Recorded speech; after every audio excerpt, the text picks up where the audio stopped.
Welcome to Wings of Change, where stories of soulful transformations come to life. I'm Sara Marzo, the host of this podcast, youth worker, trainer, and ecosomatic coach.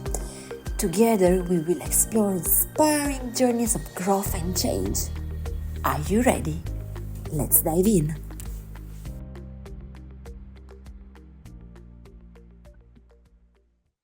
And today I have the pleasure and the honor to talk with our guest of this podcast, Valentina Calcò. Valentina was one of our participants in the training course, the program From Caterpillar to Butterfly, and today she's here to share a story of soulful transformation, the story of the wings of change. Hi, Valentina. Hello, Sara. Are you ready? Yes, I am. We will have a nice conversation with a cup of tea or a coffee, whatever you have, and we are very curious, me and I guess our listeners, to listen to your story. Very, very curious. So, Valentina, please let us know a bit about yourself. So thank you, Sara, for this time and this opportunity. I'm Valentina. I come from Italy, and I've been working in education in the last 6 years as a teacher in high school. And concerning my origins, I may say I have multiple origins. And this project also allowed me to dive a bit more into this aspect. I can say I come from a tradition of shepherds. I come from an island from Sicily. And when I started this project, they also asked us, the guides, to introduce ourselves. And I introduced myself as one who comes from the visible and invisible islands. There are the islands that I used to see in Sicily from my balcony. And yeah, and then I moved in the north of Italy, searching for independence when I was 18, and I studied literature, which I'm passionate about, which I love. And for a long time, I felt also disconnected from what I studied, from the way I studied poetry at university. And through this project, what happened is also that I found a connection and an integration with this part of myself. And now I see how the philology that I studied is really important for who I'm becoming. And yes, I would say that now I feel when I need to introduce myself, I would say I'm a philologist for within. A philologist from within. Yes, of soul science. Of soul science. How interesting to introduce yourself, Valentina. So, you come from the south, you moved to the north of Italy in adventure to study, to grow up, and so on. You come from a place of visible and invisible, and now in this part of your life, somehow you got called from this program, From Caterpillar to Butterfly, and it seems that it brought you some thread to follow, or it put together some threads of your life. You mentioned poetry, philology, literature, and so on. And I'm very curious to ask you, what called you for this adventure? Mm, I think it was the image of the butterfly that slowly unfurls her wings after breaking the cocoon. So this particular stage of the butterfly was calling me 1 year and a half ago. And what was interesting was that I didn't believe I could join this program because of work, because of commitments, because of what I was doing, of uncertainty about 1 year and a half time. And and then I felt that something changed. Something changed. I realized that it could work. It could be possible to join, to participate, to go through this journey. And I said yes, and things unfolded in a way that it was easy to go through it on the practical level. There were no obstacles as I imagined before. And so, in this way, this journey to me speaks a lot about imagination and the possibility of imagining wider and wildly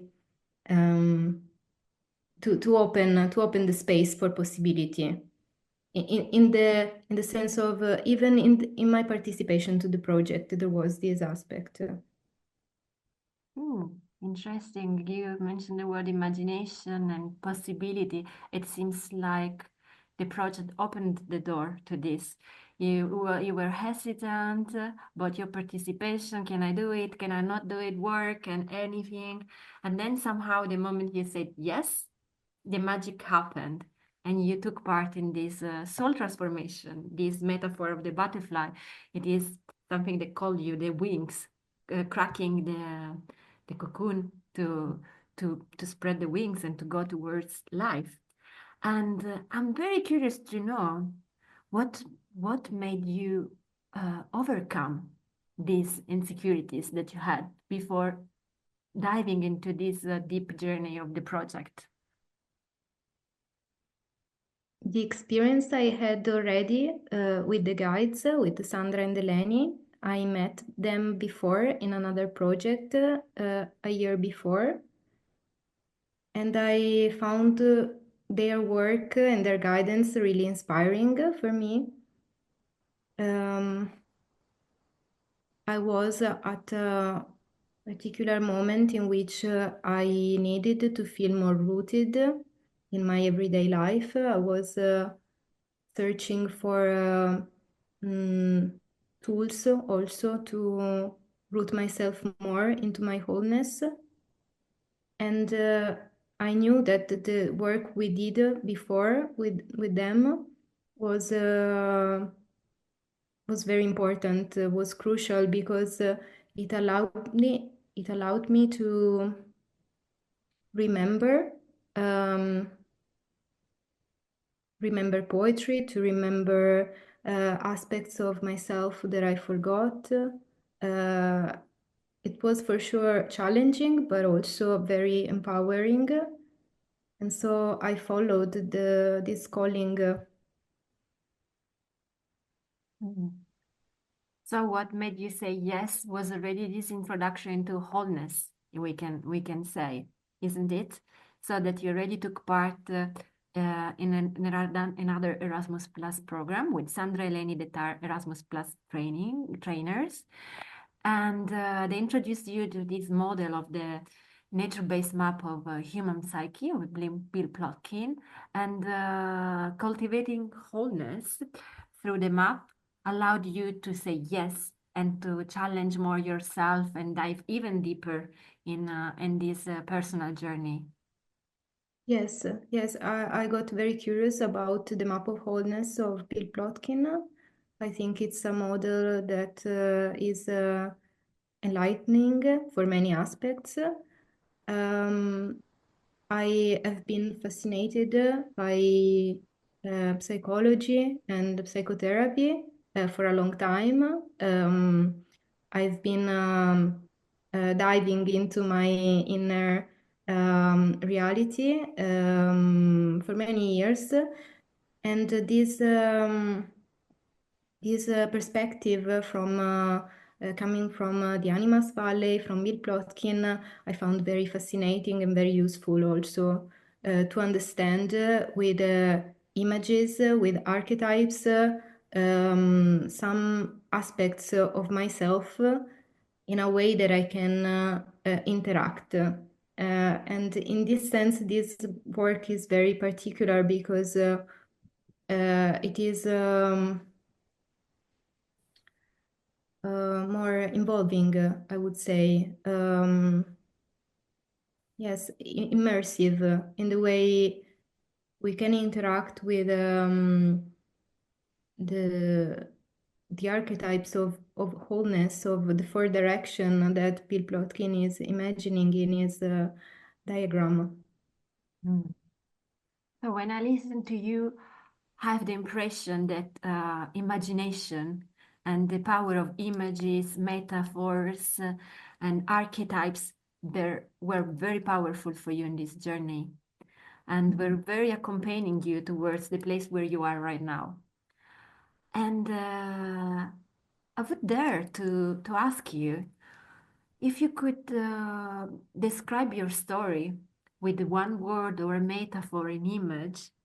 Do you have an image that is coming and visiting you in this moment? It could be the image representing this personal journey of transformation. Mhm. Yes, I think it is connected to what I was sharing before about the visible and invisible islands. So I believe it is connected to a place of belonging. And the image that is very dear to me is the image of a woman's body, as of a woman's body that is made of stone, that is made of earth, and that is laying in the sea. It is a volcanic land. And as Mary Oliver says, she takes her place in the family of things. Mm. So it's not really dynamic. So you may wonder how this can be an image for transformation. Um, but what I found very interesting was some days ago, I found all the collage that I did, I don't remember when, many years ago for sure. And it was written something like sometimes you need to walk to advance with the patience of extinct volcanoes. Mm. So, yes, this image relates to the new one that this journey represents, um, in the sense that something changed on that land Mm. from a, yes, extinct, not active volcano. Um, yes, I can see now at the same land and a different land at the same time. Mm. How interesting and how it is deeply related to your island, I Mhm. feel, right? Your roots. This woman, this body of the woman made of stones and earth, and it's static, but at the same time is dynamic and has calmness and patience to be active, to embody, and to to go for this journey. How do these Yes, words, yeah, land on you? yes, I would say that she's she's there. She the main thing she do is being. So this is um, important to me, and she is also mysterious. This imagine a huge a body of earth And there is a poem from an Italian poet, Cesare Pavese, that I really love and I resonate with. And it resonates for me with this image of this body of this huge woman, maybe women, I don't know, but woman for now. Um, that says, I will tell you in Italian, terra rossa, terra nera, tu vieni dal mare, dal verde riarso, dove sono antiche parole, fatica sanguigna e gerani tra i sassi. Tu non sai quanto porti di mare, parole e fatica. Tu ricca come la brulla campagna, tu dura e dolcissima parola, antica per sangue raccolto negli occhi, giovane come un frutto che ricordo è stagione. Il tuo fiato riposa sotto il cielo di agosto, gli olivi del tuo sguardo addolciscono il mare e tu vivi, rivivi senza stupire, certa come la terra, buia come la terra, frantoio di stagioni e di sogni, che alla luna si scopre antichissimo come il volto di tua madre, le mani di tua madre, la conca del braciere. Wow. And it is beautiful to listen to you in Italian. That is also my language. And which word would or which sentence would you give to our listeners about this poem? Which message? It's a very beautiful poem, even just to listen to the melody of the language, our beautiful Italian language. Yes, I think it is connected to the rhythm of this piece of poetry. To me, it is like an ancient word that is spoken through the poet voice, through its verse, and it speaks um, of a land, red earth, black earth. Um, this woman who is made of stone, very ancient, who comes from the sea. Yes, and I love the image also of the hands of the mother. There are also the place of the fire in his imagination. We used to have, I don't know if you remember, maybe in some houses of our grandmothers, there is something like a brazier, a place where a fire is lit. Mm-hmm. Yes. Yes, and so he imagines this embrace, these hands of the mother that are also the place of the fire, that is connected to femininity for me. And the landscape he describes is so beautiful. It's the landscape of the south, with the olive trees, with the moon, and yes, things that are very common to our imagination. I speak also for for you because I know you come from a similar land, and yes, and in a way, it speaks about the reciprocity of the outer landscape and the inner landscape. This I found very fascinating in the journey I've been in this project because we wandered a lot. So we went in conversation with nature, and it was very inspiring to find the connections between uh, what I could observe, what I was surprised by walking, experiencing different landscapes in Romania, in Cyprus, and in Lecce, in the south of Italy. Um, and what was happening inside of me. So this reciprocity is really, really beautiful, and it's a crucial part of the work that we experience and that is inspired by Plotkin. Mm. So what I hear is this exchange, this conversation between you and the land, and how this somehow contributed, participated in your personal journey from your roots, because it seems started everything there in your island in the south, but also across Europe and Italy and all the lands that you are crossing and stepping on in this moment of your life. And I'm very curious to ask you now, How did it start, your personal journey? Yeah, when did you get this curiosity to start to get to know yourself and to explore your being, to become who you are? Thank you for the question.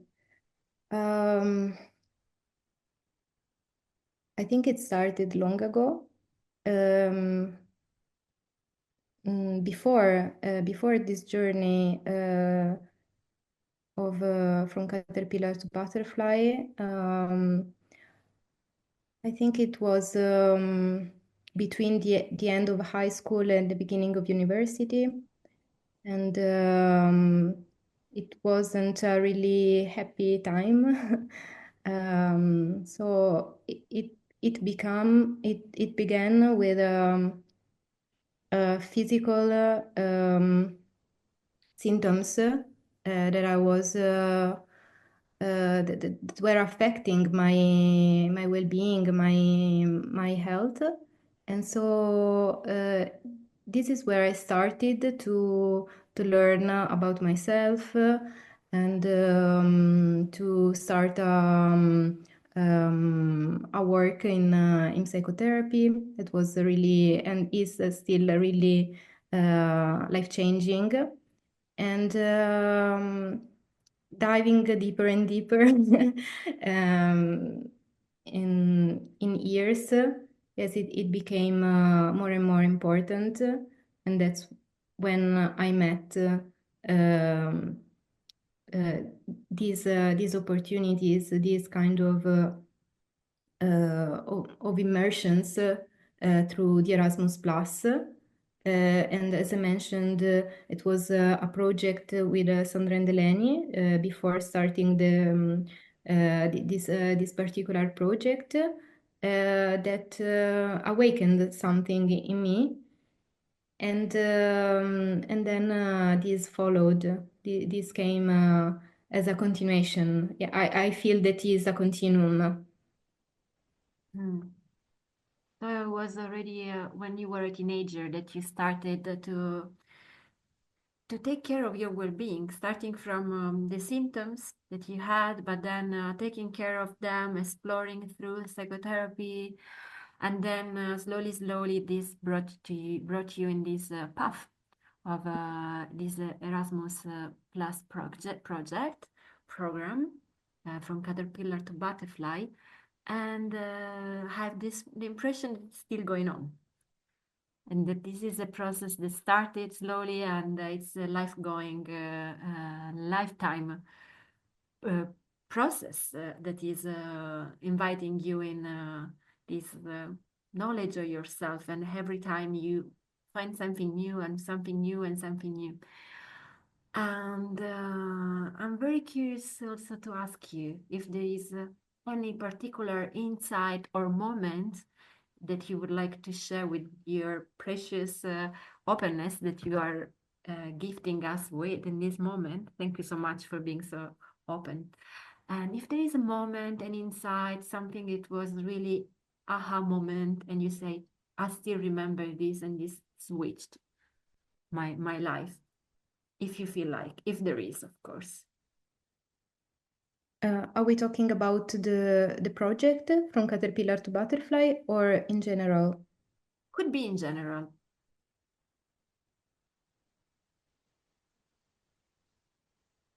Mm,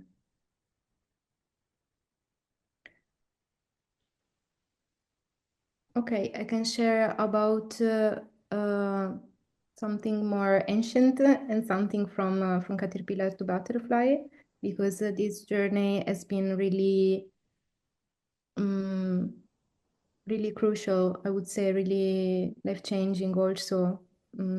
It's not just another project, another um, Erasmus Plus immersion is something really precious for me. Going back in time, I think a very special moment that switched something was my first long-term Erasmus experience. I went to study near Paris at university. And there I met a lot of people very different from my background. And I felt also free to express. Maybe it was because I was expressing myself in another language, because I was very far from where I grew up, and because I was with other people. And also, I believe because I was taking perspective on my life from afar. And this is really precious for me while I travel. So to look back on what is going on, what is there, and to get another perspective and another point of view on uh, what is happening in my life. So yes, I would say in that moment something really unlocked, something got liberated, um, especially in terms of relationships, of independence also. Yes, it was maybe the first time that I was measuring my uh, capacities, my possibilities. I was already very far from my family when I moved. When I moved after high school, but then it was still a form of support from my family, even from afar. And in that case was really um, me with my backpack that I'm going abroad and trying to find my way to adapt and to meet new people, to do all the common things that I was used to do, but in an unfamiliar environment. So this was really important. And another moment, more recently from caterpillar to butterfly, uh, this has been about my my journey in Cyprus. There was a moment in nature. I was alone with myself, and at that particular moment, I could really feel, I could really listen to the inner voices that normally I can only perceive as whispers. And in that moment were really evident. And there was an inner one that was saying something,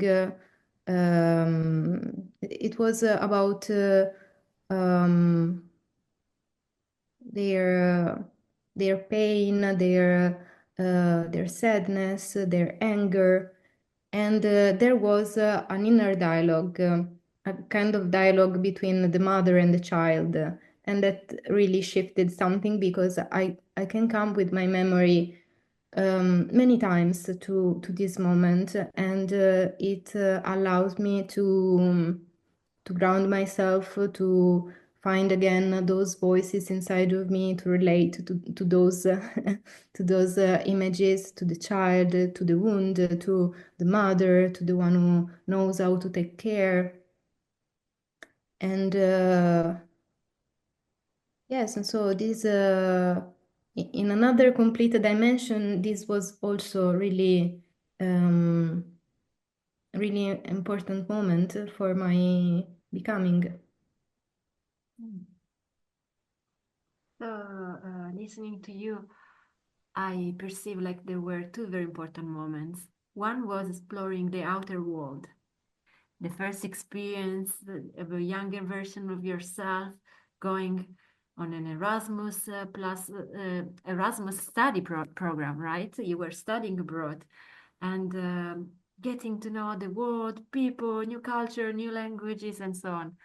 And now what I hear is another exploration, another journey into your inner world, the voices that are inside you, the wounds, and also the healed parts that can listen and hold the space for these wounds, and the mother and the wounded child, and that they can stay together and breathe together and go through everything, even in a challenging moment.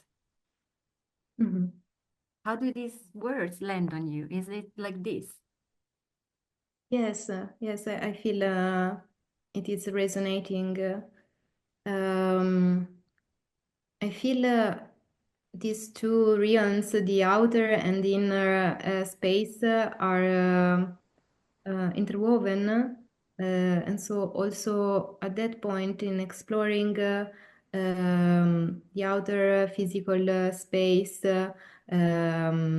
in a new, maybe challenging context, there was also a lot of self-discovery on the inner level. And also, this experience in Cyprus took place on the land, and it was in the forest. So I feel it is in a way interwoven, the outer physical space and the inner one. Yes, Mm. and I perceive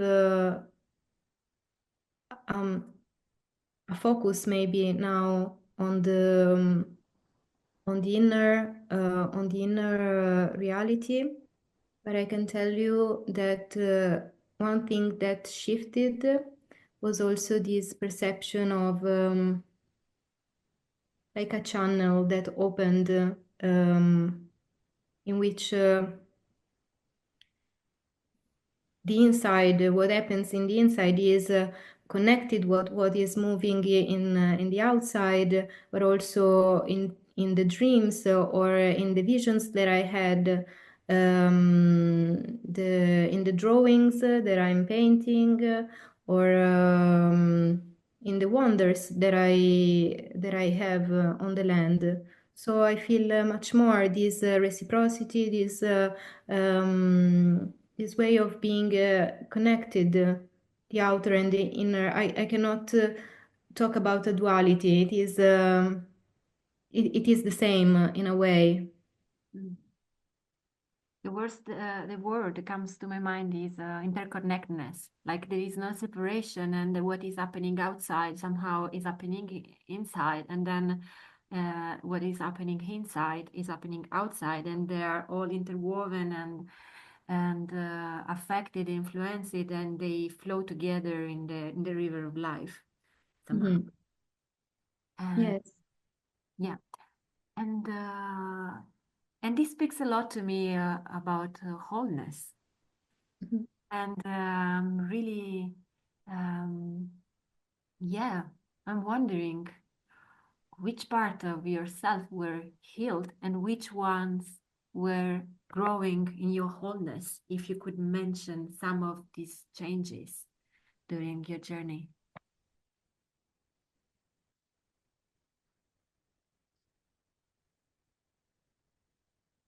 Yes. Thank you. It's a interesting question.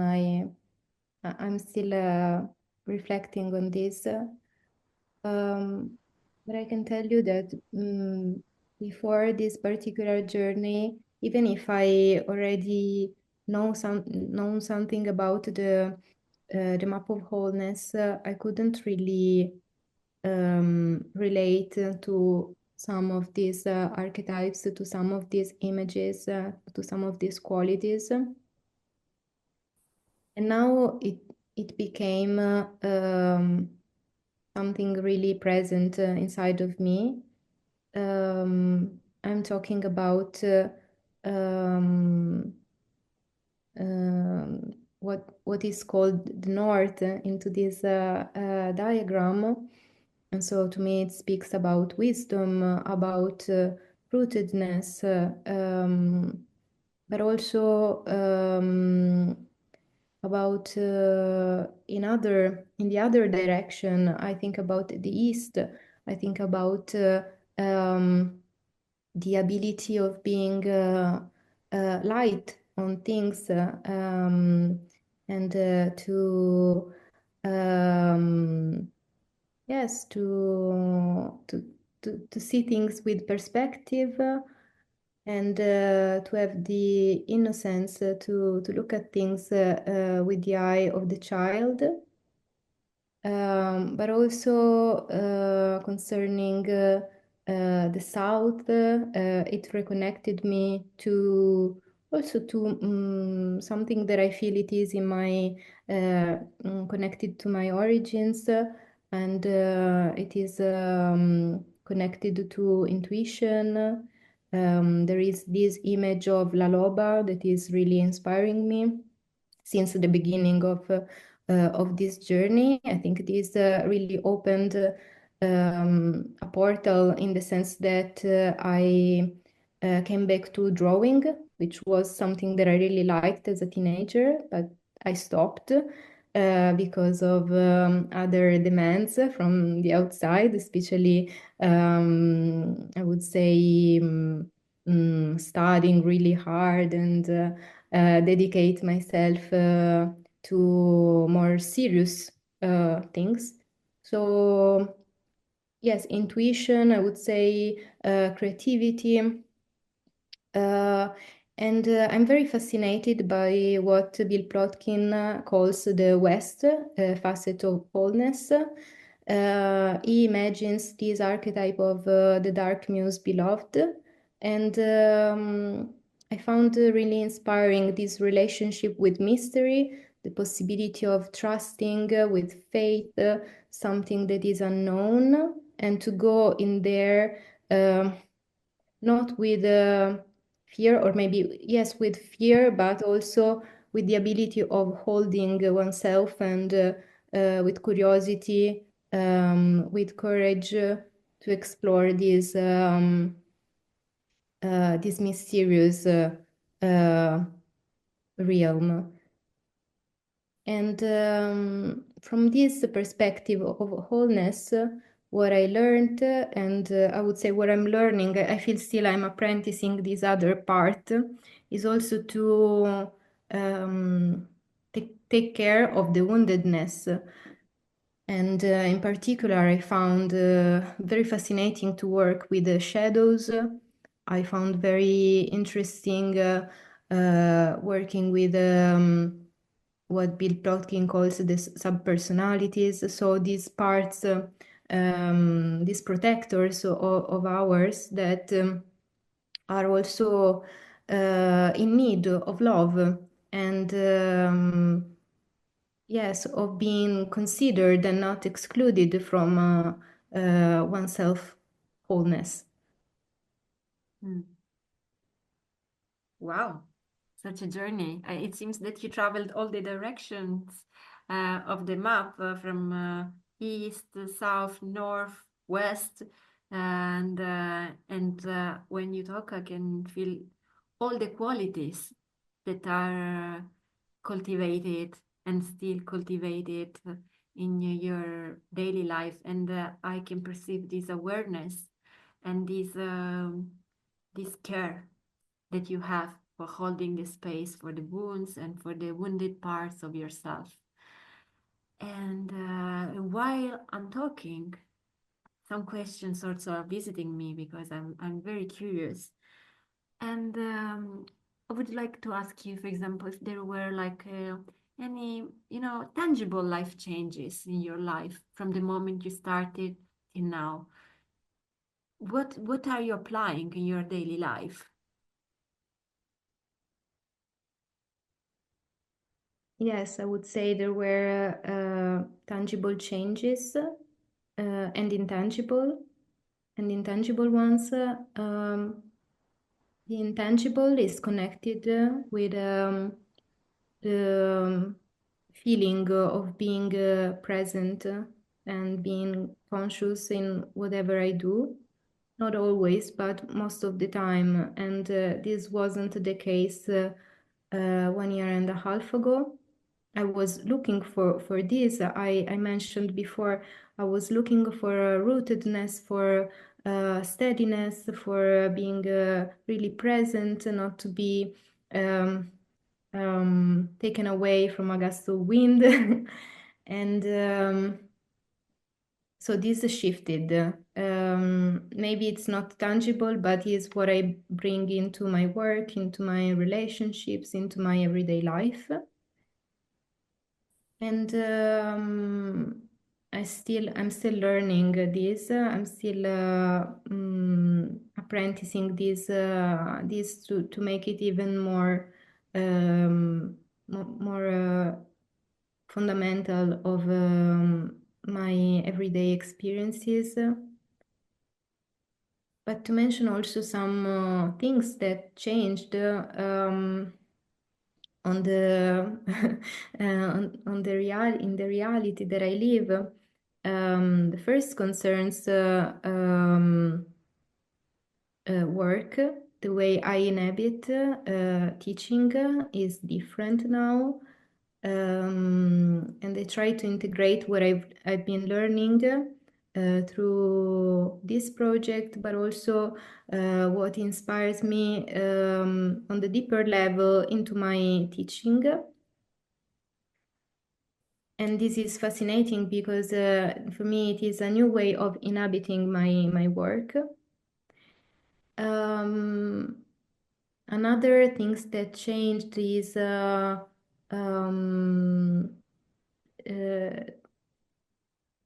how I relate to nature and the city. And a few months ago, I decided to move to the countryside to be more connected with nature and to, yes, to live in a more sustainable way. I couldn't really feel I was belonging in the city. And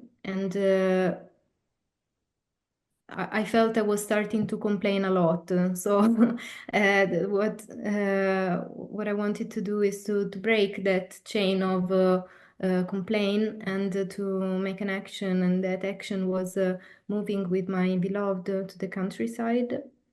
And I'm really happy that we made this choice. And also switching to part-time was very important because it allowed me to have more time for to dedicate fully to what I do with presence, to go slowly in a world that goes fast, to quote our guides. Um, Yes, to go slowly and to also give time to nurture other projects, and not only my work in school, but I am also cultivating other projects in the Erasmus Plus field, but also for the local community concerning personal growth and nurturing the community through circles, by sharing stories, by sharing poems. So yes, I found in a way maybe a more complex reality because I started to do and to involve myself in many things, but in a way that is really enriching and that I love what I do. But I love what I do, and I can feel this love when you talk about these intangible and tangible fruits that you are harvesting of your soulful story, soulful transformation, as this podcast is saying. So, from a different attitude towards life, what I feel, a different, totally different attitude, more self-awareness, owning yourself, knowing yourself, and holding the space for this. And this changed also your outer life. the inner life and the outer life. So the way you teach is different, the way you changed your job in a part-time, you moved closer to nature, your relationship with nature changed, and so many others, maybe uh, fruits that are still there to be harvested, like an involvement with the community and serving the world. I Yeah. would say, using the words of Bill Plotkin. Yeah. And Also, I didn't mention, but this is really important. Uh, Before, I was telling you about the relationship between the mother and the child inside, but also it reflected on the relationship with my parents, that is changing in a more beautiful way, unexpected way. Um, this is something with which I really struggled for a long time. And this is not always so easy, even now. But I can really see how this inner work is also shaping this part of my reality. And this was also an intention to join this project. So uh, I can see the steps that I'm walking. so your inner family, the way you are now parenting yourself, and how this reflected it into a change also with your outer parents and how you relate to them, how fruitful and lovely, I would say lovely in the sense full of love, this change sounds. And yeah, we have still like 10 minutes together, and I'm wondering, is there any practice or wholeness that you bring in your daily life or in your life, and that is really supporting you in cultivating these qualities and keeping yourself rooted and being whole as a human being and being in such a way? Is there any practice that you do? Yes, during the training program, we learned a lot of tools, a lot of practices, and I believe this is really important. This is crucial to go back to remember, to find a way back to wholeness every day. Um, and this is not so easy, and I believe this is still for me the most difficult part. It's very easy to reconnect in a peaceful environment, in a dedicated space, in a sacred space. Um, but sometimes it is not so easy to nurture this part every day. So I need the practices, and I invest my time in it, in them.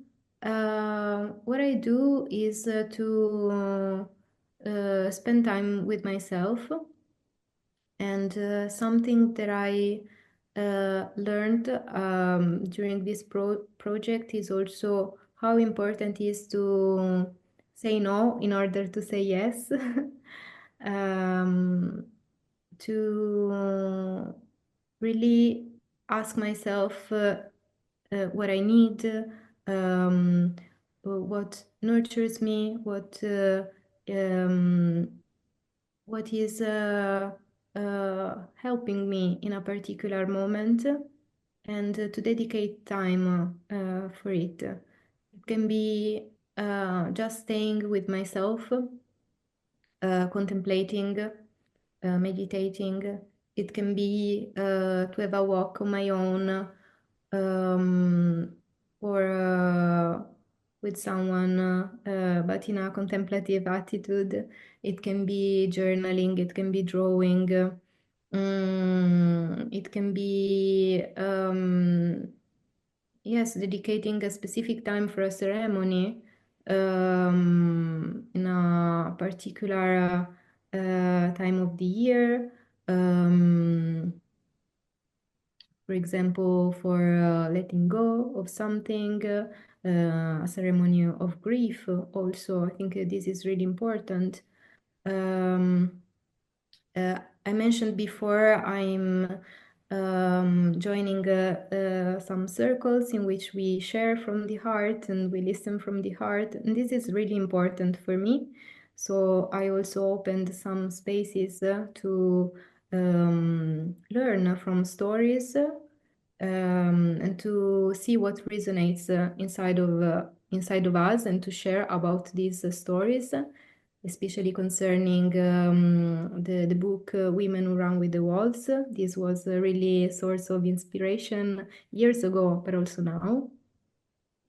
And another thing that I do that really helped me is to work with my dreams and to work with my drawings. I find this way of expressing myself and then to analyze them to see what they want to tell me because it's me who is drawing, but also is not. It's like if the muse is is telling me something and I feel inspired, and then I can elaborate afterwards.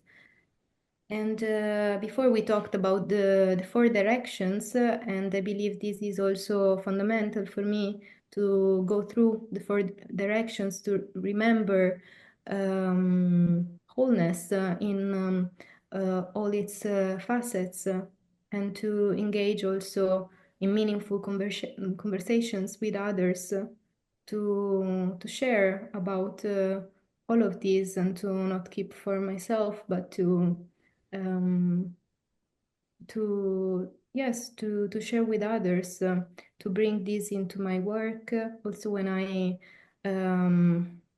sometimes we get into these kind of conversations with the students, and I think it's inspiring for me, but also I believe it's something important to bring in the institution, in school, where we talk a lot about other things, external things that are also um, a mirror of what we feel about what we are. So yes, a diversity of practice is what helps me to be present, um, to feel to belong. To belong. And it was something you opened the conversation with. They belong to the family of things, quoting Mary Oliver. So it seems that to belong, you need to cultivate wholeness through many practices. And during the program, you had the chance to explore all of them, from rituals to solo wonders and time for yourself, and how these are practiced every day. They are, a box, a toolbox, I would say, where you can pick what you need now and use them, these tools, these practices for your life, for your relationship, for the world, for your job, and everything. And yeah, and now since you also work with young people, you are a teacher, and this podcast also is for youth workers, for youth, for whoever is listening to our podcast. I would invite you to give an advice or something you would like to share with others, a message. Which message would you like to share with people at the end of this conversation together? Can I share in the form of poetry? Of course, if you want, and then explain us. You are into imagination and the poetry is speaking to you, the soul scientists, philologists from within, poetry is very welcome. It's some verses from René Char, a French poet of last century. I really love these verses, and I feel to me it is connected also to future generations. It's for us, but also to the future ones. And he says something like this: "You are in a hurry to write, as if you were late for life. If this is the case, honor your sources. Honor your sources. Hurry, hurry to pass on your share of wonder, of rebellion, of love. In fact, you are late for life, the inexpressible life, the only one, after all, to which you decided to belong." The inexpressible life.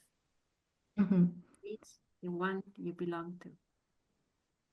Yes, I love this idea. Honor your sources, like a spring of water, also a place um, of origin. And then he says, hurry, hurry to pass on your share of wonder, of rebellion, of love. I think this is fundamental, this urgency to hurry, because we live in urgent times, and to share this part of us um, who still knows how to be mesmerized by the word, and but also our part of rebellion against what we feel it is wrong, what still needs to be changed, still needs to be transformed, not only for us, but also in a ecological perspective. So we talked also about this in the project, how to shift from a egocentric to an ecocentric perception of reality. So this is important. In which ways are we rebellious? I think it's a question that we must be obsessed with. And he says, hurry to pass on your share of love. So this, I think it's also important. And our guides also asked us a lot, what do you love? And how can we love this word, this broken word in so many ways? So I believe this piece of poetry is, yes, is urgent. Mm. So with these lines, this beautiful poem speaking about love, because at the end the hurry is about love, sharing, and acting. I also perceive this acting in this broken world, but moved by love, moved by love. I would like to ask you, Valentina, if you have anything else that you want to say in this end of a conversation, something that is still urgent in your heart to be shared, if there is. Mm. It's very little, but delicious and potent, as some of us said during the training. Uh, our guides also invited us to try softer instead of trying harder, and I think this too is a potent message for our times, and I want to pass it on others. And I want to thank you for your support, the way you listened, and for your questions, for this conversation. It was really, really meaningful, and I love to talk to you, to tell you this story. Thank you. Thank you a lot, Valentina, for this try softer, this last message, but still last but not least, because it's super powerful, and thank you so much for your openness and your vulnerability and your willingness to share your personal soulful story in this podcast, Wings of Change. Thank you so much, and see you next. Bye-bye. Thank you.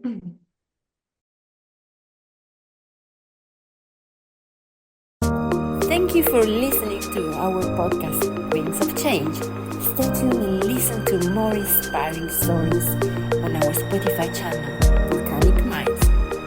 See you on our next journey.